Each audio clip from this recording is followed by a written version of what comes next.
Viewers, இன்னைக்கு நம்ம பார்க்க போகிறது ஸ்ரீ வாஞ்சியம் வெண்ணெய் விநாயகர். இந்த விநாயகரின் திருவுருவச் சிலைக்கு வெண்ணெய் பூசி வழிபட வயிறு சம்பந்தமான அனைத்து நோய்களும் குணமாகும் என்பது மக்களின் நம்பிக்கை. இந்த கோவிலின் மூலவர் பெயர் ஸ்ரீ வாஞ்சிநாதர். வாஞ்சிநாதரை வணங்கிவிட்டு பிரகாரத்தை சுற்ற நாம் வலதுபுறம் திரும்புவோம். அப்படி வலதுபுறம் திரும்பும்போது இந்த வெண்ணெய் விநாயகரை நாம் தரிசிக்கலாம்.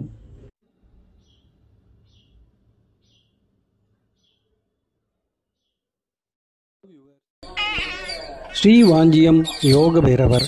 நம்மில் பலர் பைரவரை நின்ற கோலத்தில் தனது வாகனத்தோடு தரிசித்திருப்போம். ஸ்ரீவாஞ்சியத்தில் அமர்ந்த கோலத்தில் சாந்த முகத்தோடு மேற்கு முகம் நோக்கி தனது வாகனம் இல்லாமல் அருள் பாலிக்கின்றார். இது வேறெங்கும் காண கிடைக்க அரிய காட்சியாகும். இவர் சனி பகவானுக்கே குருவாக விளங்குவது